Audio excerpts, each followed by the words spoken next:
Kamu bingung bagaimana solusi membuat video promosi menarik? Tenang, kami menghadirkan jasa edit video terbaik untuk memenuhi kebutuhan visual Anda. Video sinematik, ciptakan cerita dengan kualitas seperti film.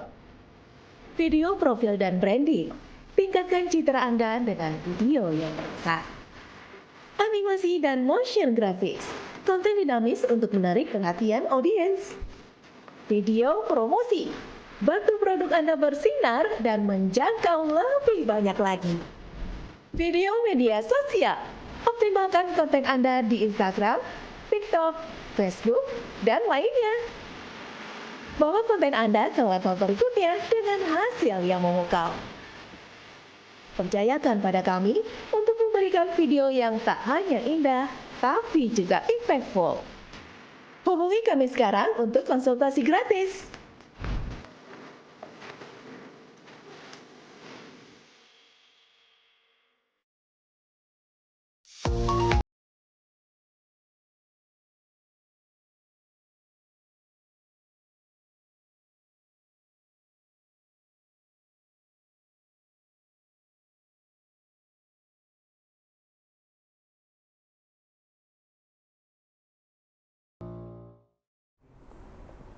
Pemirsa, isu perombakan pejabat eselon 2 di lingkungan pemerintah Provinsi Kepulauan Riau kian santer terdengar. Kabarnya, langkah ini diambil sebagai tindak lanjut dari penilaian kinerja yang dilakukan beberapa waktu lalu. Dan untuk membahasnya lebih lanjut, saat ini kita sudah terhubung bersama dengan Wakil Gubernur Kepulauan Riau, Nyanyang Haris Pratabura. Halo, selamat.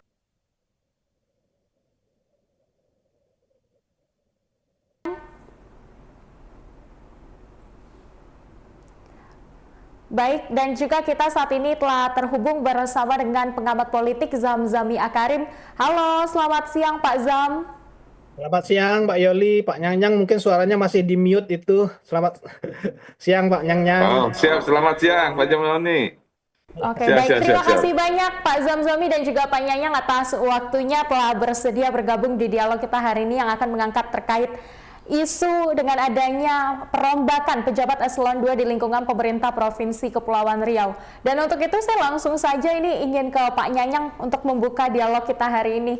Pak Nyanyang, ini kemudian apa sebenarnya alasan utama dari perombakan pejabat eselon 2 di Provinsi Kepulauan Riau ini Pak Nyanyang? Apakah mungkin dikarenakan bagian dari penyegaran birokrasi karena memang Anda dan juga bersama Pak Ansar baru saja dilantik di periode ini atau seperti apa? Silahkan Pak Nyanyang. Ya, terima kasih Mbak Yola. Udah sama-sama kita membahas ya terkait dengan rotasi yang ada di eselon 2 di Provinsi Kepulauan Riau. Pada intinya kami dengan Pak Gubernur yang pertama adalah bagaimana sekarang belum ada pengangkatan tetapi terkait dengan penyegaran di ASN Provinsi Kepulauan Riau khususnya di eselon 2 ini bagaimana produktivitas daripada kualitas daripada ASN dalam hal ini eselon 2 tersebut. Pada intinya untuk saat ini belum ada pengangkatan tetapi hanya rotasi aja.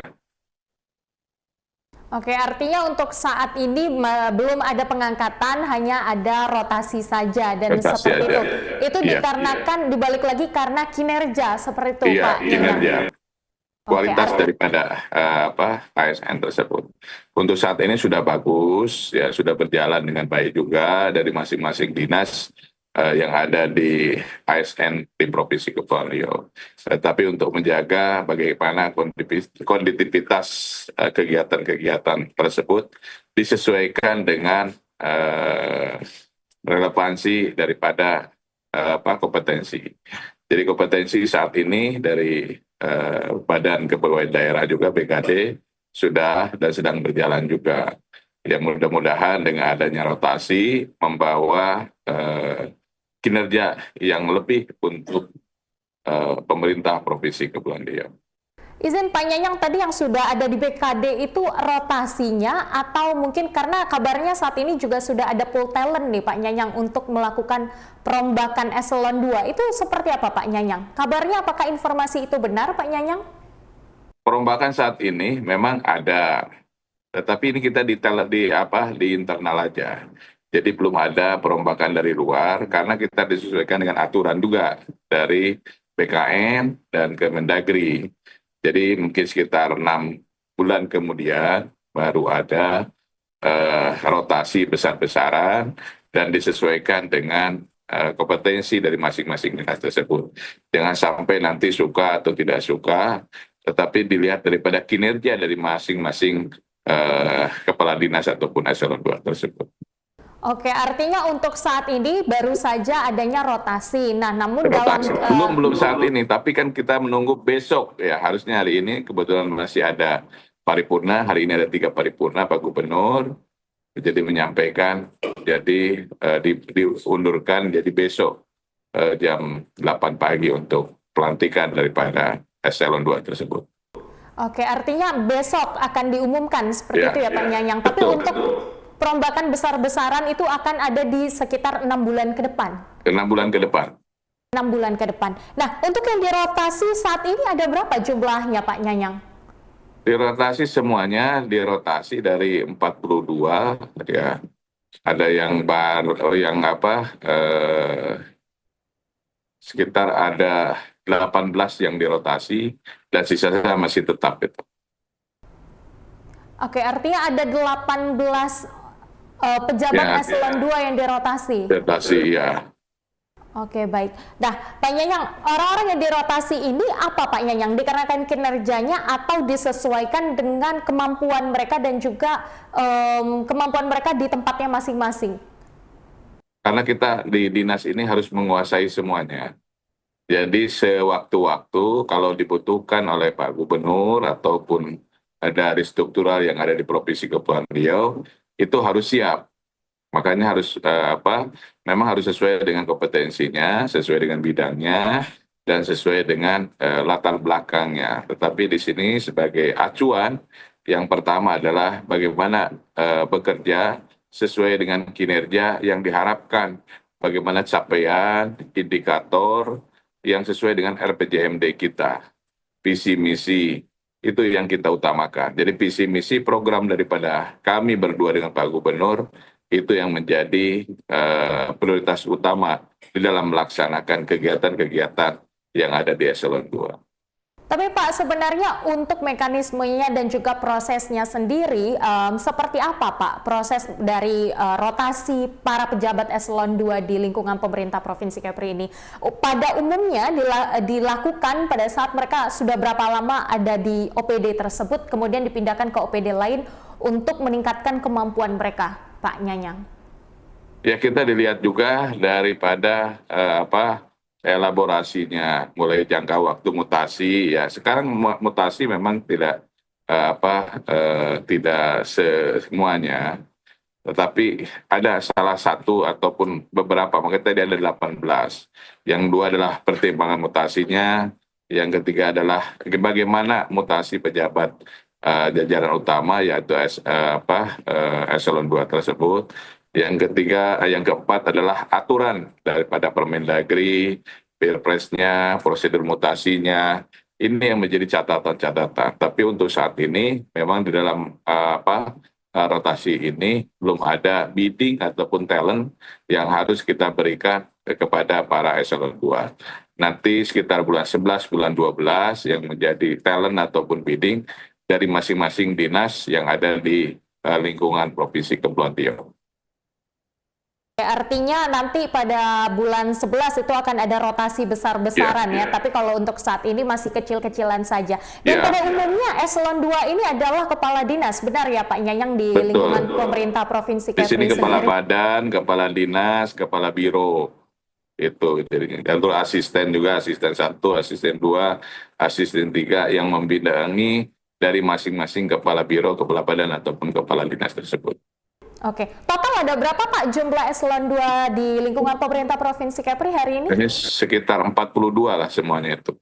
Sekitar 42. Pak Ya. Nyanyang, kita berbicara mungkin agak sedikit ke depan nih Pak Nyanyang, dengan kondisi efisiensi dan juga kondisi lingkungan pemerintah Provinsi Kepri hari ini, kira-kira ada tidak Pak, mungkin rencana perampingan OPD Pak? Kita mengikuti daripada SOTK yang sudah diatur dalam Permendagri, yang sudah diatur di dalam Perpres tersebut. Kita tidak semata-mata ingin ada perampingan atau kayak gimana, tetapi ada beberapa tambahan juga seperti ekonomi kreatif. Sekarang antara PU dengan PUPR juga udah berbeda. Ada beberapa dinas yang disesuaikan dengan kementerian. Maka dari ini kami mungkin akan berkoordinasi dan meminta kepada DPRD untuk membuat kembali terkait dengan SOTK yang ada di Provinsi Kepulauan Riau. Jadi untuk saat ini kami di Provinsi Kepulauan Riau melanjutkan apa yang sudah ada selama ini. Terkait dengan penambahan-penambahan masih menunggu peraturan pemerintah atau Permendagri yang harus kita tentukan, harus kita aturkan, karena payung hukumnya adalah daripada pemerintah pusat. Oke, baik. Artinya untuk perampingan ataupun mungkin penambahan itu akan mengikuti aturan nantinya ya Pak, itu akan berkembang di waktu-waktu ke depan. Nah, untuk itu kita ke Pak Zamzami dulu. Pak Zamzami.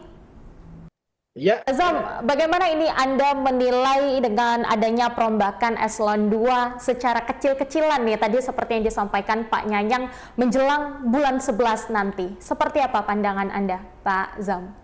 baik. Yang pertama, sesuai dengan kebutuhan, saya kira ada berbagai pertimbangan, kebutuhan organisasi, kebutuhan ruang gerak dan apa eh, ke apa namanya keleluasaan dari pemerintah pemerintah daerah sekarang, Pemprov sekarang, pasangan Pak Ansar dan Pak Nyang untuk bergerak lebih lincah, lebih gesit agar organisasi perangkat daerah yang berada di bawah kepemimpinan mereka dapat mengikuti irama dan langkah-langkah cepat yang ingin dicapai oleh pemerintah daerah. Saya kira itu satu tindakan yang paling tepat dan yang harus segera dilakukan ya. Hanya memang persoalan kalau dalam judul kita disebut dengan otak-atik ini ya. Ya, persoalan ini memang kita memang sangat pemerintah daerah memang diberikan keleluasaan dalam hal ini gubernur di dalam Undang-Undang nomor 20 Undang-Undang nomor 20 tahun 2023 pengganti Undang-Undang nomor 5 tahun 2014 tentang ASN. Gubernur, kepala daerah, dalam juga bupati di tingkat kabupaten adalah PPK atau penjabat pembina kepegawaian yang mana para pejabat pembina kepegawaian ini diberikan kewenangan untuk mengangkat, memberhentikan, memindahkan, merotasi dan semua pejabat atau pegawai negeri sipil yang ada di dalam lingkungan kewenangannya. Nah, persoalannya peraturan pemerintah atau aturan yang diatur oleh BKN maupun oleh Menpan RB melalui peraturan menterinya itu dia memang membatasi kewenangan ini bahwa tidak boleh sesukanya PPK melakukan mutasi, rotasi, apalagi demosi itu ke penurunan jabatan ya atau bahkan ada non job. Beberapa daerah itu mungkin ya ini mohon maaf karena kontestasi politik pada waktu yang lalu kita lihat banyak eksesnya terhadap pegawai negeri sipil, aparatur sipil negara yang tidak netral dalam politik, ya, itu menyebabkan banyak kepala daerah yang memimpin itu menjadi gerah. Ya, mereka harus membersihkan ini nih dari unsur-unsur yang memang tidak netral.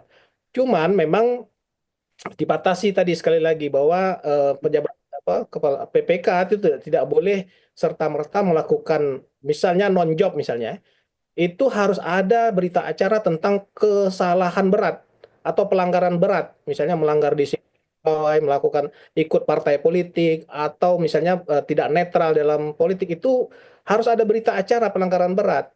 Dulu kan ada laporan-laporan masyarakat kepada Bawaslu tentang pelanggaran yang dilakukan oleh ASN yang tidak netral.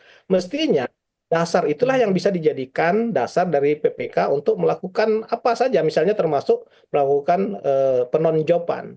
Tapi kalau sekedar rotasi atau menggeser pejabat dari satu jabatan ke jabatan yang lain, ini barangkali juga dibatasi juga.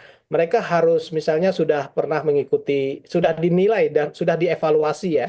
Makanya tadi kata Pak Nyang mungkin akan ada rotasi atau mutasi besar-besaran pada 6 bulan kemudian. Karena 6 bulan itu dikasih waktu sebagai masa untuk melakukan evaluasi kinerja terhadap masing-masing pejabat OPD ya, pejabat.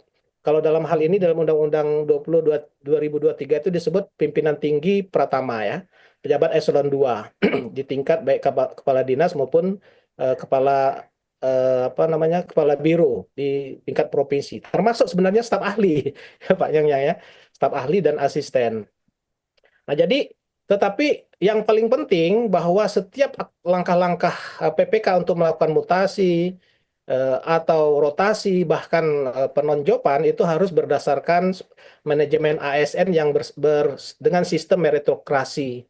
Nah, ini sebenarnya nafas yang mewarnai Undang-Undang Nomor 5 Tahun 2014 dulu dan sekarang diperbarui oleh Undang-Undang Nomor 20 Tahun 2023 tentang ASN, bahwa manajemen ASN itu harus berbasiskan meritokrasi atau merit system. Merit system ini yang kalau kita dengar di kantor di Pemprov itu menggunakan talent pool ya, manajemen talenta. Manajemen talenta ini kan sebenarnya intinya adalah untuk mengukur, mengevaluasi atau menilai kualifikasi, kompetensi, kinerja dan kebutuhan instansi, kebutuhan organisasi itu sendiri. Jadi 4 unsur tersebut menjadi tolok ukur apakah tolok ukur untuk menilai talenta seseorang itu cocoknya di mana atau harusnya bagaimana atau harus dilakukan evaluasi terhadap kinerja mereka. Begitu Mbak Yoli.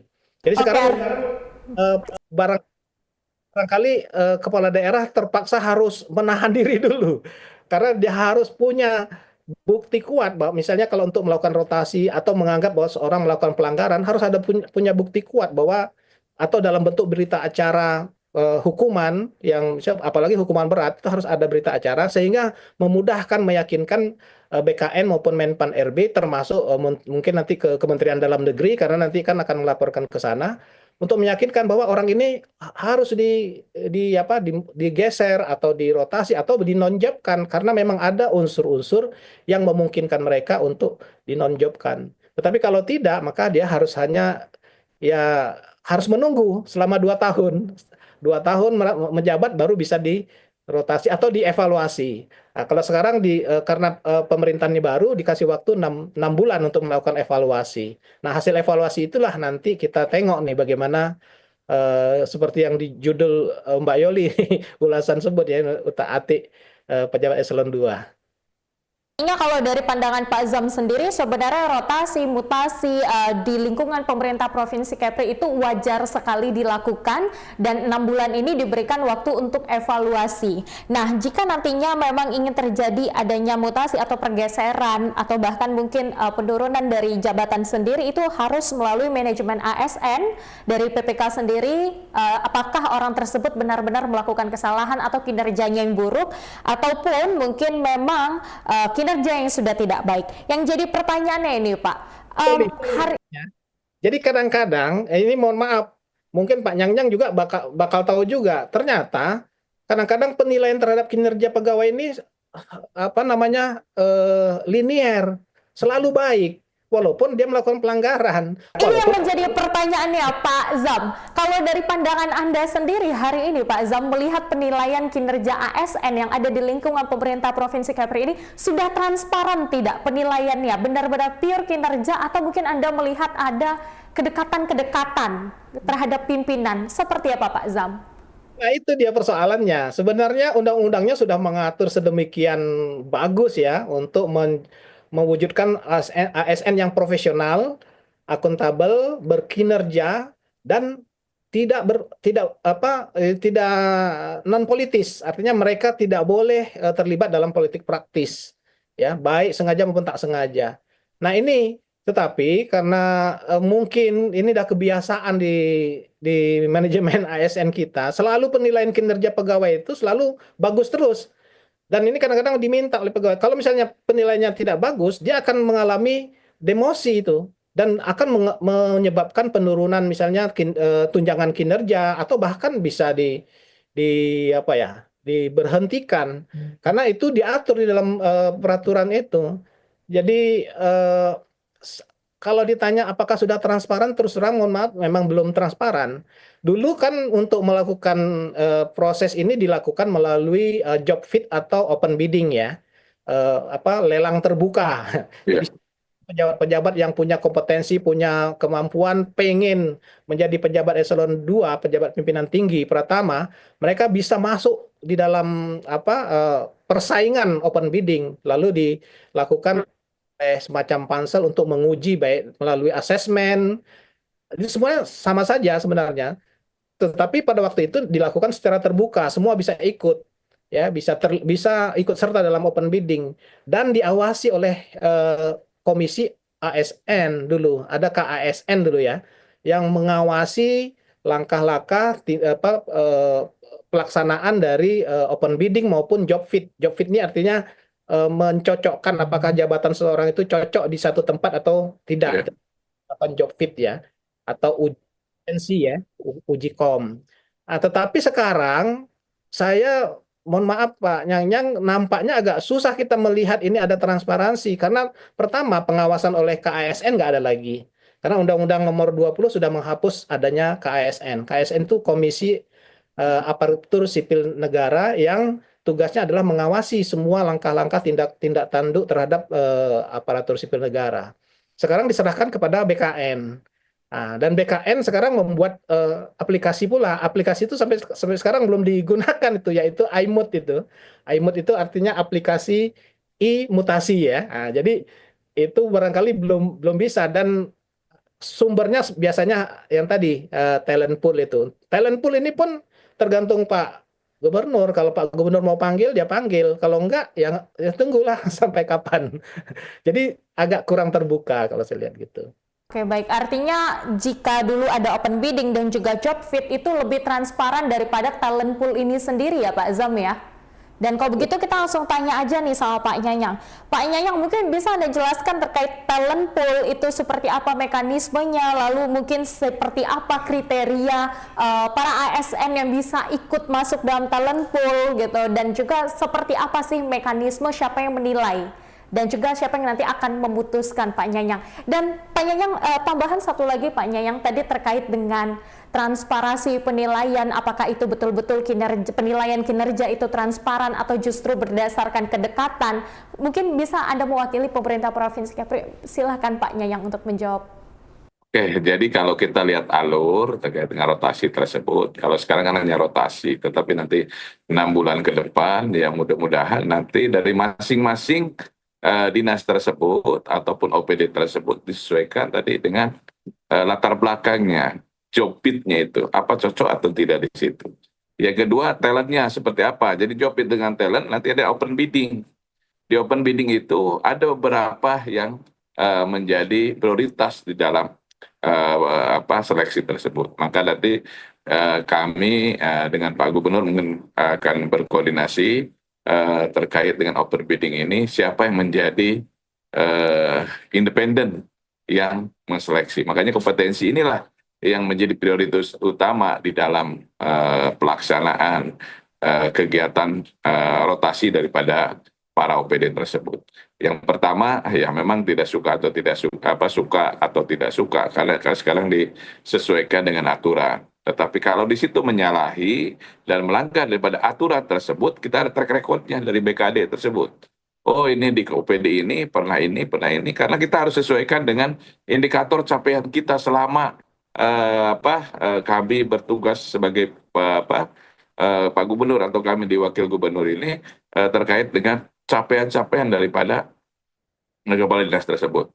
Kami tidak bisa bekerja sendiri kalau tidak kita dibantu oleh para OPD. Makanya para OPD mengikuti apa yang menjadi visi misi ataupun program-program kami di organisasi ini. Jadi kami mudah-mudahan ada job fit ataupun open bidding dari masing-masing OPD tersebut untuk nanti kompetensi tersebut daripada independen untuk menjadi open bidding tersebut yang menilai apakah ini sesuai atau tidak. Dan kami ada evaluasi juga terkait dengan open bidding tersebut, bagaimana kompetensi yang mereka dimiliki selama ini. Kalau memang bekerja sesuai dengan kompetensi, bekerja sesuai dengan visi dan misi dan program daripada gubernur dan wakil gubernur, nah insya Allah itu akan berjalan dengan bagus.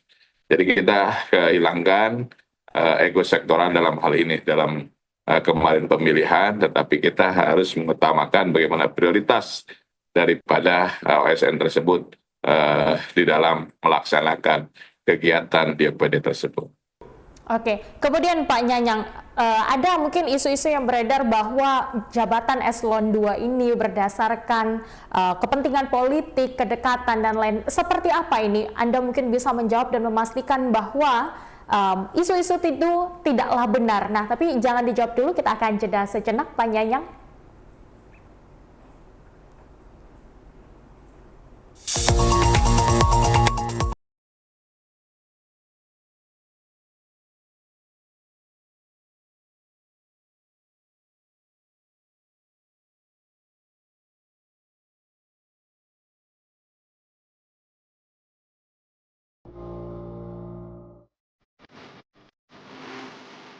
Kamu bingung bagaimana solusi membuat video promosi menarik? Tenang, kami menghadirkan jasa edit video terbaik untuk memenuhi kebutuhan visual Anda. Video sinematik, ciptakan cerita dengan kualitas seperti film. Video profil dan branding, tingkatkan citra Anda dengan video yang besar. Animasi dan motion graphics, konten dinamis untuk menarik perhatian audiens. Video promosi, bantu produk Anda bersinar dan menjangkau lebih banyak lagi. Video media sosial, optimalkan konten Anda di Instagram, TikTok, Facebook, dan lainnya. Bawa konten Anda ke level berikutnya dengan hasil yang memukau. Percayakan pada kami untuk memberikan video yang tak hanya indah, tapi juga impactful. Hubungi kami sekarang untuk konsultasi gratis.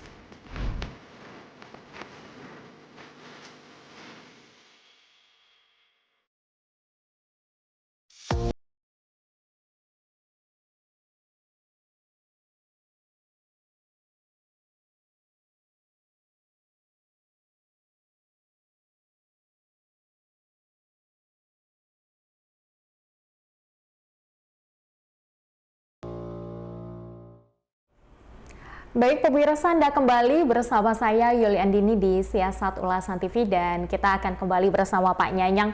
Pak Nyanyang, silakan. Bagaimana jawaban Anda terkait menepis isu-isu bahwa jabatan eselon 2 ini dipilih berdasarkan kedekatan dan lain-lain? Ya, memang semua eselon 2, eselon 3, eselon 4 semuanya paling dekat semuanya. Tetapi kita kedepankan tidak melihat lagi latar belakang seperti apa.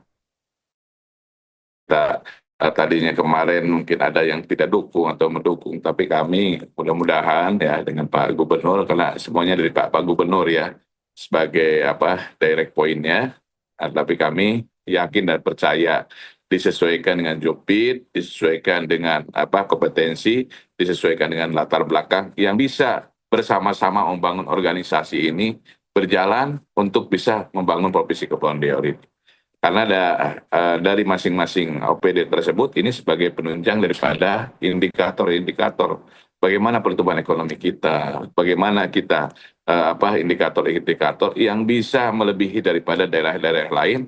Inilah perlunya kompetensi ini, ininya perlunya latar belakang ini, ininya perlu job bid ataupun open bidding yang menguasai daripada organisasi tersebut.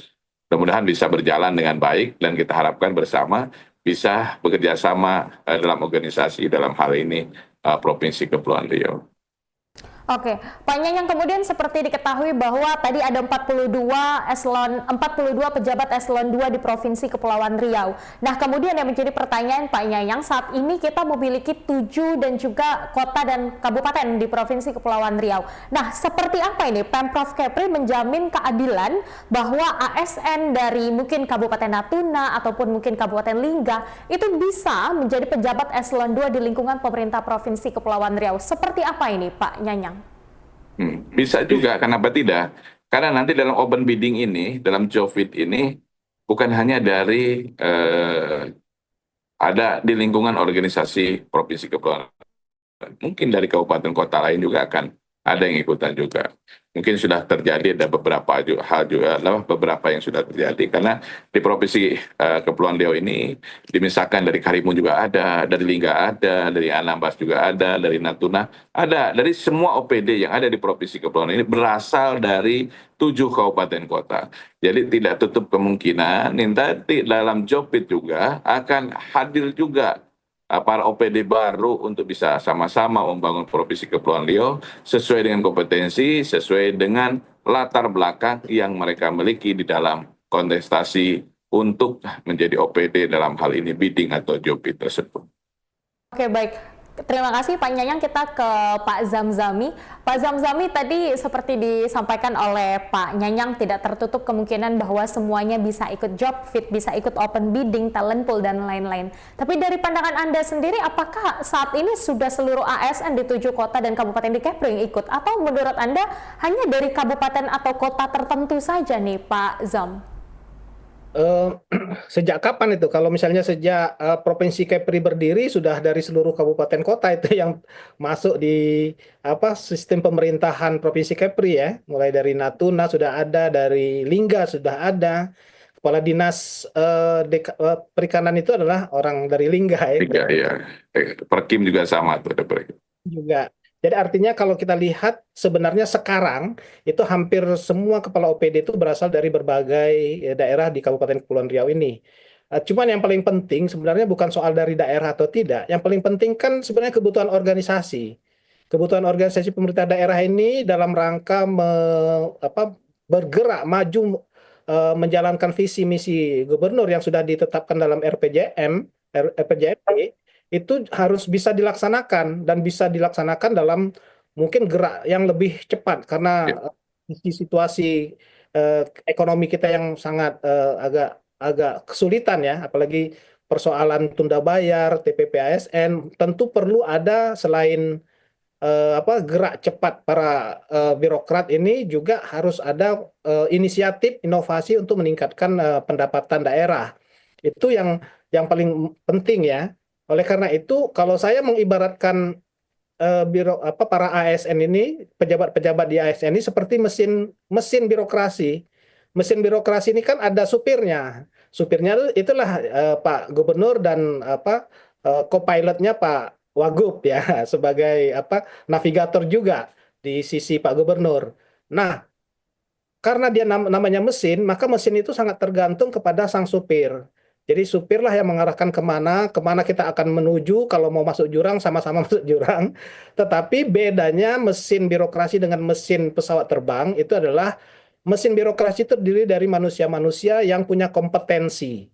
Manusia-manusia yang punya kualifikasi. Dan dia punya akal pikiran dan penilaian. Oleh karena itu mereka juga harusnya mesin birokrasi, para pejabat ASN yang nanti akan dilantik harusnya yang berani juga mengingatkan kepada gubernur dan wakil gubernur, karena mereka ini kan gubernur wakil gubernur sebagai setir pilot itu adalah orang-orang politik yang punya tujuan-tujuan politik dalam rangka mencapai tujuan-tujuan pencapaian politiknya dalam kepemimpinan.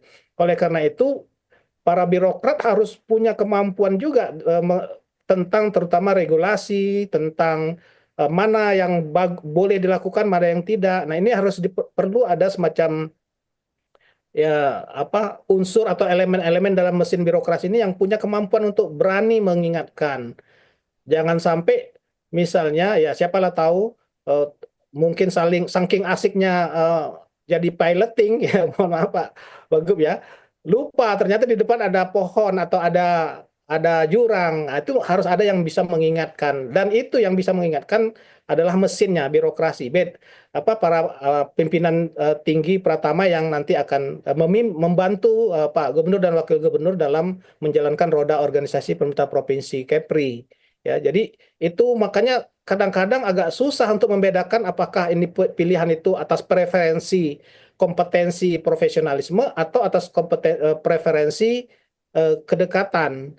Tetapi Undang-Undang ASN memang mensyaratkan adanya yang namanya dengan merit system. Sistem merit ini berbeda dengan sistem spoil. Spoil tadi karena kedekatan, karena preferensi politik, karena dulu pernah jadi tim sukses, itu spoil system. Tapi kalau merit system, dia tidak mempertimbangkan hal-hal tersebut. Yang dipertimbangkan adalah tadi kualifikasi, kompetensi, kinerja, dan kebutuhan organisasi. Nah, ini yang saya kira mudah-mudahan, saya yakin teman-teman Bapak Gubernur dan Pak Nyanyang, Pak Wakil Gubernur bisa menata ini dengan baik, dan kita berharaplah bahwa Provinsi Kepulauan Riau ini bisa mencapai titik tertingginya seperti pada tahun 2007 dulu kita pernah mencapai angka sampai 7 sampai 8% ya. Nah, sekarang kita mungkin recover. Tadi Pak Nyanyang mengatakan sedang bekerja sama bagaimana supaya kita mengguide investasi sebanyak-banyaknya di kawasan ini, di semua kawasan, bukan hanya di Batam, termasuk Bintan dan Karimun, Tanjung Pinang, supaya lapangan pekerjaan tercipta, pertumbuhan ekonomi meningkat, tentu akan berdampak kepada peningkatan pendapatan masyarakat, pertumbuhan ekonomi gitu. Oke, baik. Kita mesin yang hebat ini, jangan mesin yang hanya yes boss dan yes man gitu. Oke, Pak Zam, silakan closing statement dari Anda, mungkin apa yang ingin disampaikan kepada pemerintah Provinsi Kepri, begitu juga dengan para pejabat eselon 2 Pemprov Kepri yang besok akan diumumkan siapa saja yang akan dirotasi. Silakan Pak Zam. Ya, saya kira semangat Undang-Undang 20 tahun 2023 tentang ASN itu, terutama yang berkaitan dengan mutasi, rotasi, dan penonjopan pemindahan demosi pegawai ASN, pejabat pimpinan tinggi, itu memang betul-betul dilakukan dengan prinsip-prinsip merit system. Karena prinsip merit system ini adalah prinsip yang mendorong pada kemajuan organisasi. Dia akan menjadikan organisasi berjalan dan bekerja tanpa harus ewuh pakewuh. Ya, walaupun kita perlu ada semacam tata krama di dalam birokrasi, tetapi kalau berkaitan dengan tata aturan organisasi, memang harus ada mengangkat pejabat-pejabat yang betul-betul clear, tegak lurus kepada aturan. Karena kalau misalnya ada pejabat birokrasi yang coba mencong atau mengikuti kehendak kepala daerah hanya gara-gara ingin dipuji dan diangkat, itu justru akan menggelincirkan pimpinan daerah sendiri. Nah, ini yang harus dijaga, dan mudah-mudahan saya yakin dapat dilakukan melalui sistem merit system dan dikawal oleh Bapak Gubernur dan Pak Wakil Gubernur. Mudah-mudahan sukses semuanya, Pak Nyanyang. Amin. Makasih Pak Jamjani, makasih. Terima kasih Pak Zamzami. Kita kembali ke Pak Nyanyang. Pak Nyanyang, kemudian selaku Wakil Gubernur, apa sebenarnya target utama yang Anda harapkan dengan adanya rotasi atau mutasi dari pejabat eselon 2 ini, dan kemudian apa mungkin yang ingin Anda sampaikan kepada mereka dan juga pesan kepada masyarakat Kepri, Pak Nyanyang, silahkan. Ya, yang pertama mungkin capaian yang paling utama yaitu bagaimana visi dan misi program yang selama ini kita kampanyekan itu bisa kita kolaborasikan antara kami berdua dengan Pak Gubernur, dengan para OPD. Karena kami ke depannya kita akan mengejar, walaupun Provinsi Kepulauan Riau pertumbuhan ekonomi sekarang 5,17 terbaik se-Sumatera, tetapi kita akan kita akan genjot lagi bisa mencapai 5 sampai 6%. Karena satu digit ini indikatornya adalah 7 kabupaten kota, tetapi kita yang disampaikan dan usahakan kita bersama adalah Batam, Bintan, Karimun, dan Tanjung Balai dan Tanjung Pinang ini yang menjadi acuan kita bersama. Maka dari ini, dengan adanya organisasi di pemerintahan Provinsi Kepulauan Riau bersinergi, bagaimana kami berdua dengan Pak Gubernur dan para OPD sesuai dengan kompetensi, sesuai dengan kemampuan yang mereka miliki selama ini untuk bisa mengembangkan.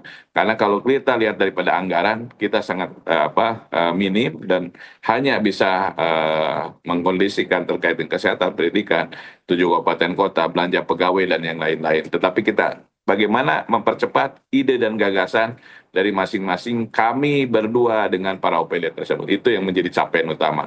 Karena ide dan gagasan tersebut akan mencapai dan akan melahirkan sebuah gagasan untuk mengejar daripada kesejahteraan masyarakat Provinsi Kepulauan Riau, kemajuan di bidang sumber daya manusia di Kepulauan Riau, dan bagaimana pemerataan terkait dengan investasi bisa kita rasakan untuk masyarakat di Provinsi Kepulauan Riau. Itu aja. Terima kasih. Oke, baik. Terima kasih banyak Pak Nyanyang dan juga Pak Zamzami atas penjelasannya tadi. Semoga perbincangan kita hari ini menjadi informasi bermanfaat untuk masyarakat ya Pak Nyanyang ya, dan juga Amin, Pak amin. Zamzami. Terima kasih. Baik pemirsa, itu tadi perbincangan saya bersama Wakil Gubernur Kepri Nyanyang Haris Pratapura dan juga pengamat politik Zamzami Akarim. Jadi memang dari apa yang tadi telah disampaikan oleh Pak Nyanyang dan juga analisa dari pengamat politik kita hari ini Pak Zamzami, kita semua bisa melihat bahwa mutasi ataupun merotasi pejabat eselon 2 ini bukan hanya sekedar birokrasi, tetapi juga menyangkut kepentingan publik dan demi arah pembangunan daerah ke depannya agar lebih baik. Terima kasih kepada Anda yang telah menyaksikan dialog hari ini. Saya Yulian Dini, pamit undur diri. Terima kasih dan sampai jumpa.